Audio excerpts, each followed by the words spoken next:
পাকিস্তান আফগানিস্তান সীমান্তে ২ দফা অনুপ্রবেশের চেষ্টায় জড়িত ফিতনা আল খাওয়ারিজ এর অন্তত ২৫ জন সদস্যকে হত্যা করেছে পাকিস্তানের নিরাপত্তা বাহিনী। দেশটির সামরিক গণমাধ্যম আইএসপিআর রোববার এক বিবৃতিতে এ তথ্য জানায়। এসব সন্ত্রাসী গোষ্ঠীকে ভারত সমর্থিত সন্ত্রাসী সংগঠন বলে অবহিত করা হয়।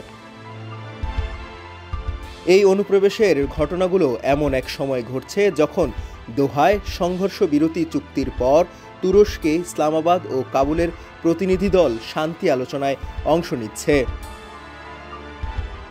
পাকিস্তানের আইএসপিআর জানায় ২৪ ও ২৫ অক্টোবর খাইবার পাখতুনখোয়া প্রদেশের উত্তর ওয়াজিরিস্তানের স্পিনওয়াম এবং কুররম জেলার ঘাকি এলাকায় আফগান সীমান্ত দিয়ে পাকিস্তানে অনুপ্রবেশের চেষ্টা চালায় দুটি বড় সন্ত্রাসী দল।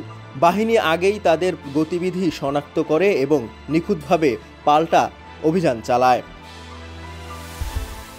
স্পিনওয়ামে অভিযানে ১৫ জন জঙ্গি নিহত হয়, যাদের মধ্যে ৪ জন ছিল আত্মঘাতী হামলাকারী।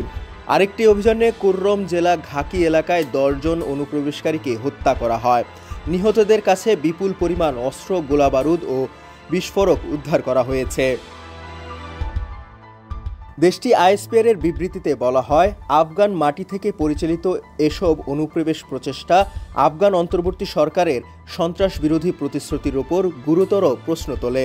পাকিস্তান বারবার তালেবান সরকারের প্রতি আহ্বান জানিয়ে আসছেন যেন তারা নিজেদের সীমান্ত ব্যবস্থাপনা জোরদার করে এবং দোহা চুক্তির অধীনে প্রতিশ্রুত দায়িত্ব পালন করে, যাতে আফগান ভূখণ্ড পাকিস্তান বিরোধী কার্যক্রমে ব্যবহার না হয়।